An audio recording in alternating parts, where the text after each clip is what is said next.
السلام علیکم ناظرین، آج دو اہم خبریں ہیں، اس پہ بات کریں گے۔ ایک سول نافرمانی کی عمران خان کی جو کال ہے، اور دوسرا مولانا فضل الرحمان صاحب کا جو حکومت سے مدارس بل کے حوالے سے خفگی جاری ہے، اس پہ بات کریں گے۔ اور سپریم کورٹ میں چیف جسٹس یحییٰ آفریدی کو موسٹ سینئر جج جو تھے جسٹس منصور علی شاہ صاحب نے دو خطوط لکھے تھے، اس پہ بات کریں گے۔ ایک تو سول نافرمانی کے حوالے سے عمران خان نے جو کمیٹی بنائی ہے اس ٹائم پہ، 5 رکنی کمیٹی، جس کی سربراہی عمر ایوب صاحب کر رہے ہیں، جس میں علی امین گنڈاپور ہیں، جس میں شیخ وقاص ہیں، جس میں سلمان اکرم راجہ ہے، اور جس کی قیادت جو ہے وہ عمر ایوب کر رہے ہیں۔ اپوزیشن لیڈر پاکستان تحریک انصاف عمر ایوب کر رہے ہیں۔ وہ عمران خان نے یہ 5 رکنی کمیٹی بنائی ہے، جس میں مطالبہ کیا ہے، ایک تو حکومت سے وہ مذاکرات کریں گے، ساتھ مطالبہ کیا ہے، اور اسی کمیٹی میں ساتھ جو مذاکرات کا جو ان کو مینڈیٹ دیا گیا ہے کہ 9 مئی کے حوالے سے جو ہے تحقیقات کی جائیں۔ سان ہے 26 نومبر کے بارے میں جو ان کے بندے غائب ہیں، جو پاکستان تحریک انصاف کے لوگ غائب ہیں، اور جو ان پہ گولی چلائی گئی، اس پہ جو ہے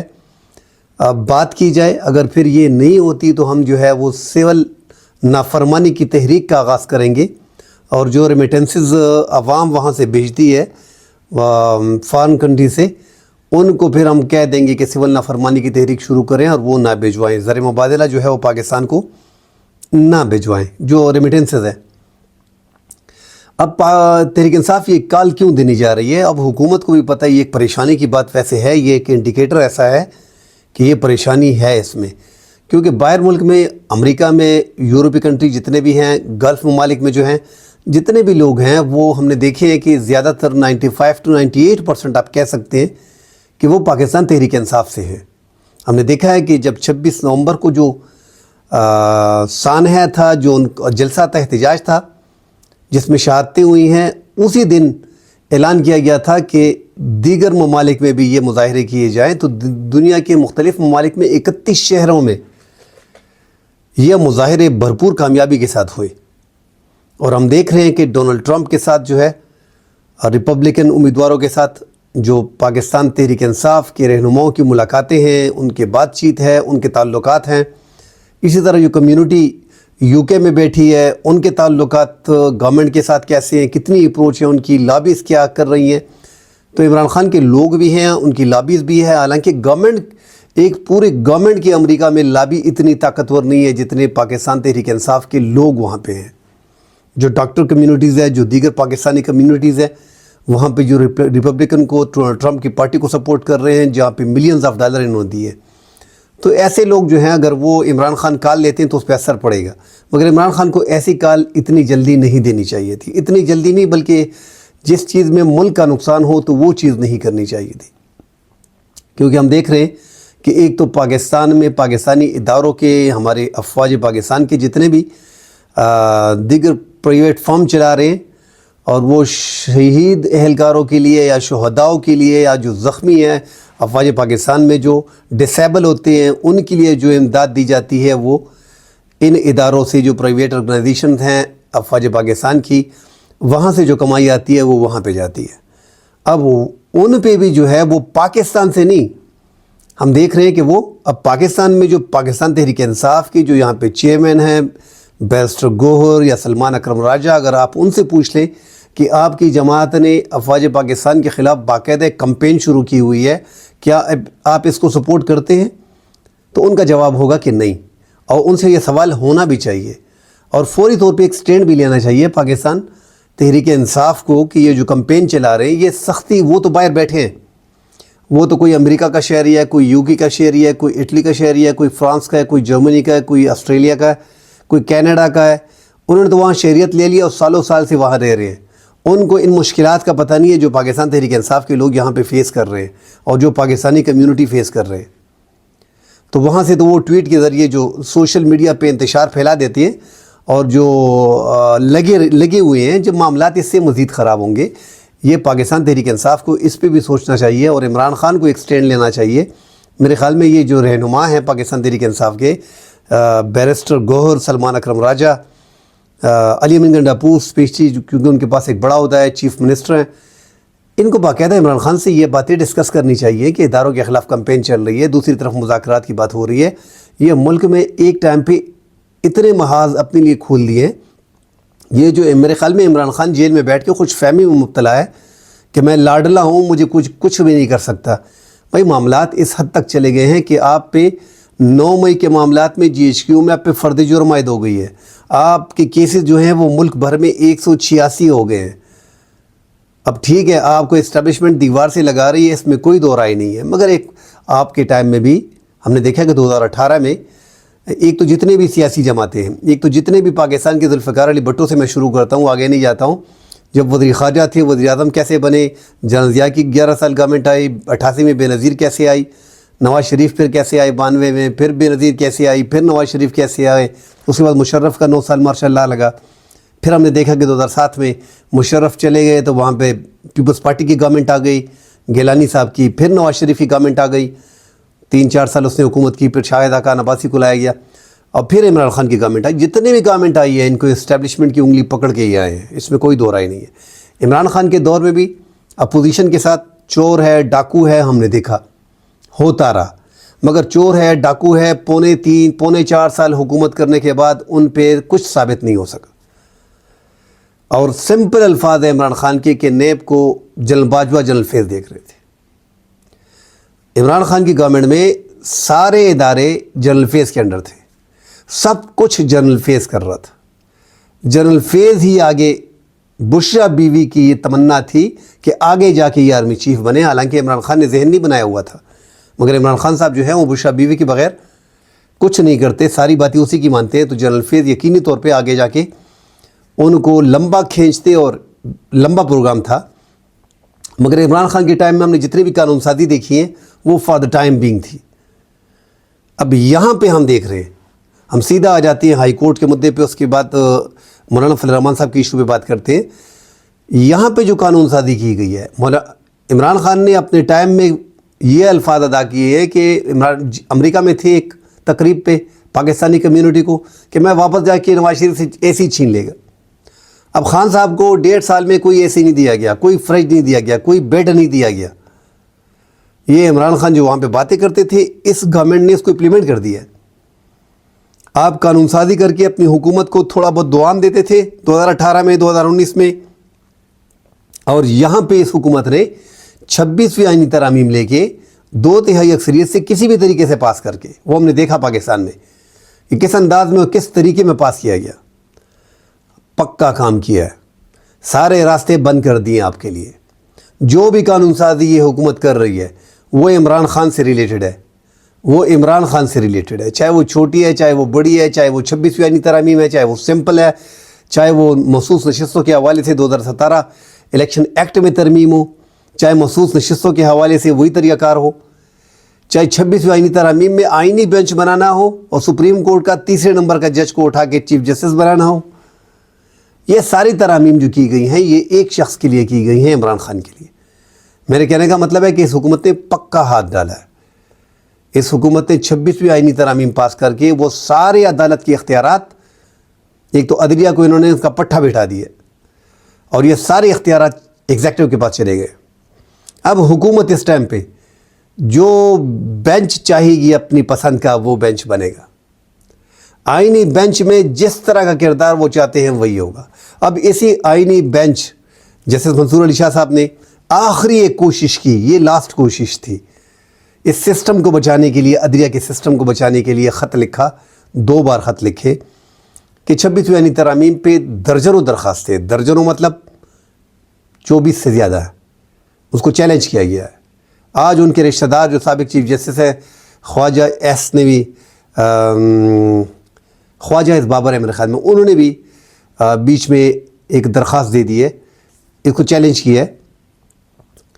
تو یہ تقریباً 26 ہی کر لیں کہ 24 سے زیادہ ہے, 2 درجن سے زیادہ ہیں تو 24 درخواستیں ہو گئی. کو چیلنج کیا گیا ہے, اس کا فیصلہ ہو جانا چاہیے تاکہ بعد میں معاملات کلیئر ہوں. اس پہ فل کورٹ بٹھا دینا چاہیے, فل کورٹ بلائیں اور یہ معاملات اس میں ڈسکس کریں 26ویں آئینی ترامیم کو. جسٹس یحییٰ آفریدی نے تو آپ پہلے دیکھیں کہ جسٹس یحییٰ آفریدی کو 3 کے نمبر جج کو اٹھا کے سپریم کورٹ کا چیف جسٹس بنا دیا گیا ہے. قاضی صاحب کی ریپلیسمنٹ کو جسٹس امین الدین کو اور جسٹس یحییٰ آفریدی کو رکھا گیا ہے. تو حکومت نے بڑے پلان سے یہ کام کیا ہوا ہے. منصور علی شاہ صاحب نے ایک آخری ٹرائی کی، ایک خط لکھا، اس پہ آج مخالفت کی گئی اور کہا گیا کہ 26ویں آئینی ترامیم چونکہ آئینی مسئلہ ہے تو وہ آئینی کورٹ میں جائے گا. 3 رکنی کمیٹی وہاں پہ ہے، جسٹس امین الدین، جسٹس محمد علی مظہر، جسٹس جمال بندوخیل، وہ اس کو دیکھیں گے. اب اندازہ آپ لگا لیں کہ 26ویں آئینی ترامیم پہ ابھی تک کوئی بھی کلیئر نہیں ہے کہ یہ چیلنج ہوگا تو کہاں پہ ہوگا، کیونکہ وہاں پہ تو وہ بینیفیشری ہیں. ان کو تو اس قانون کے تحت جو ہے وہ آئینی بینچ کا سربراہ اور آئینی بینچ کے 7 ممبران بنائے گئے، تو وہ کیسے اس کو سن سکتے ہیں. مگر جسٹس یحییٰ آفریدی نے جوڈیشل کونسل میں جا کے، جو جسٹس منصور علی شاہ صاحب نے کہا تھا کہ پہلے ججز کے لیے رولز بنائے جاتے ہیں اور یہ اس طرح نہیں ہے، یہ پورا سسٹم آپ فل کورٹ بلا لیں، مگر وہ ہوا نہیں. یہ سارا نظام، اس میں ڈیٹیل میں جانا نہیں چاہتا، مگر یہ سارا نظام قاضی فائز عیسیٰ نے اپنے ہی ٹائم میں اپنا 1.25 سال میں، آپ قاضی صاحب کے پورے اب قاضی صاحب ٹارگٹ ہو گئے تو آپ اس کو پورا دیکھیں. ڈائریکٹلی ایک وکیل کو بلوچستان ہائی کورٹ کا چیف جسٹس بنا دینا، جسٹس افتخار چودھری کو دعا کریں. جاتے ہوئے انہوں نے جسٹس افتخار چودھری کا شکریہ ادا کیا.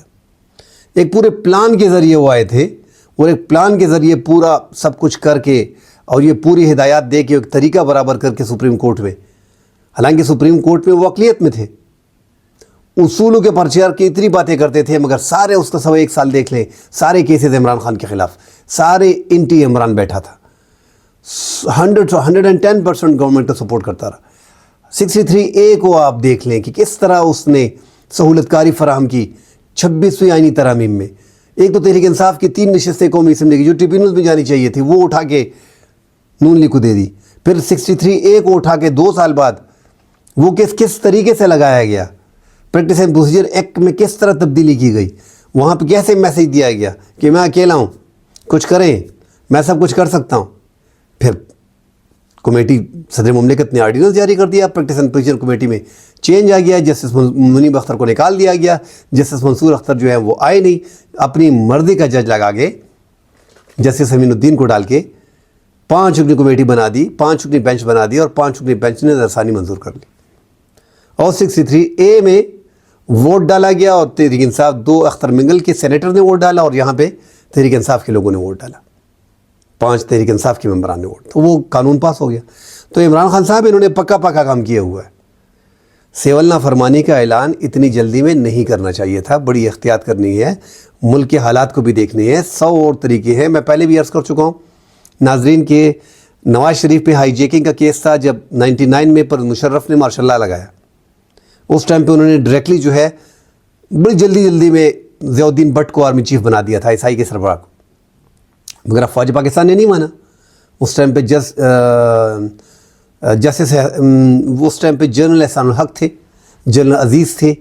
جنرل یوسف تھے، اور انہوں نے پکا کام کیا اور ہیلی کاپٹر نیچے اتارا اور جنرل پرویز مشرف کو ہی سلوٹ مار دیا اور نواز شریف ماشاء اللہ لگا کے نواز شریف کو اندر کر دیا. اور نواز شریف پہ طیارہ ہائی جیکنگ کیس بنا کیونکہ وہ طیارے کو اترنے نہیں دے رہے تھے، اس کا پیٹرول ختم ہو رہا تھا، تو یہ کیس تو تھا، ایک خطرناک کیس تھا، مارشاء اللہ تھا، کچھ بھی ہو سکتا تھا. مگر کلنٹن نے جاتے ان کو بچایا اور سعودیہ کو اور دبئی کو کہہ دیا کہ اس کو اٹھاؤ، میرے جانے سے پہلے اس کو سائڈ پہ کر دو. تو وہ کیا انہوں نے، سعودی چلے گئے، ایگریمنٹ کر دیا. تو عمران خان صاحب پاکستان میں مقدمات بنتے ہیں اور پھر جلدی ختم بھی ہو جاتے ہیں. ہم نے نواز شریف کے مقدمات ختم ہوتے ہوئے بھی دیکھے کہ پورا سسٹم پاکستان کے ایئرپورٹ چلا گیا اور وہاں پہ بائیو میٹرک نواز شریف صاحب نے کرا دیا. تو یہ آپ پہ 188 کیسز ہیں، طریقے سے آپ چلیں گے، آہستہ چلیں گے تو یہ سارے معاملات آگے سے حل ہوتے رہیں گے. بڑی مشکلات آ رہی ہیں، ملک کی معیشت ویسے بھی بڑی کمزور ہے اور ہم آپس میں نہیں بیٹھ رہے. انٹرنل 3.5 سال سے ہم دیکھ رہے ہیں کہ پاکستان انٹرنل معاملات میں پھنسا ہوا ہے. اب ٹرمپ کارڈ، عمران خان نے کہا میرے پاس آگے کارڈ ہے، اب کون سا کارڈ ہے؟ ٹرمپ کارڈ ہے. کون سا ٹرمپ کارڈ ہے؟ وہ والا ٹرمپ کارڈ ہے. ٹرمپ نے بھی ان سے بھی جاوید برگی جو ایک پاکستان تحریک انصاف کے رہنما ہیں، انہوں نے ملاقات کی ہے ڈونلڈ ٹرمپ سے. یہ بتایا جا رہا ہے، سینئر صحافی 2-3 بتا رہے ہیں کہ ملاقات ہوئی ہے اور یہاں پہ حکومت اور اسٹیبلشمنٹ پریشان ہے کیونکہ یہاں کی گورنمنٹ کی اتنی اپروچ نہیں ہے کہ وہ وہاں پہ ملاقات کر لیں، سیٹنگ کر لیں. آج تو ایک ڈان نیوز میں ایک سابق سفارتکار صاحب نے ایک خبر بھی چھاپ دی ہے کہ عمران خان صاحب کو جب ڈونلڈ ٹرمپ حلف لیں گے تو حلف نامہ بھی آ جائے گا کہ آپ آئیں، آپ وہاں پہ ڈونلڈ ٹرمپ حلف لے رہے ہیں، آپ کو انوائٹ کیا جائے گا۔ خیر یہ اتنا آسان نہیں ہے جتنا ہمارے سفیر صاحب نے لکھ لیا ہے، سابقہ سفیر صاحب نے۔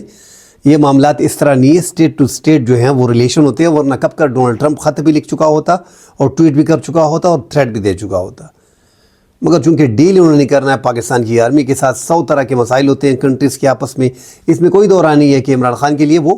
کسی نہ کسی سطح پہ بات کرے گا، اور پاکستان نے بھی اپنے ایک طریقہ کار بنا لیا کہ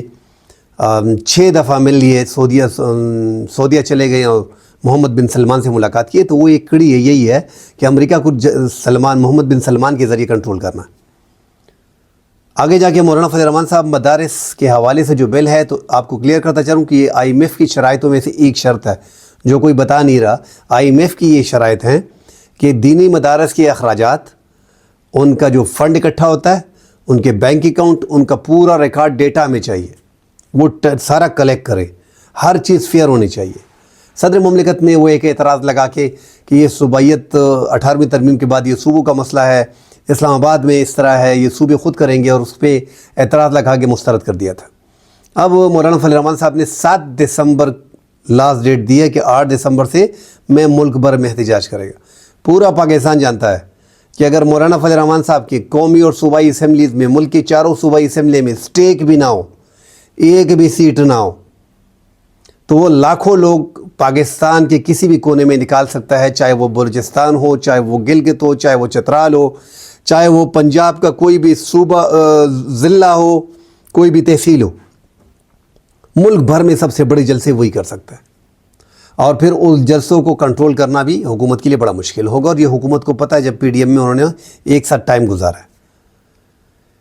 تو جو کراؤڈ ہے مولانا فضل الرحمان صاحب کا، جو نظریے کے لوگ ہیں، جو مذہبی جماعت کے لوگ ہیں، وہ مولانا فضل الرحمان صاحب کی ایک کال پہ نکلتے ہیں۔ اب سننے میں آ رہا ہے کہ مولانا فضل الرحمان صاحب کو اس پہ قائل کیا جا رہا ہے کہ 12 دسمبر کو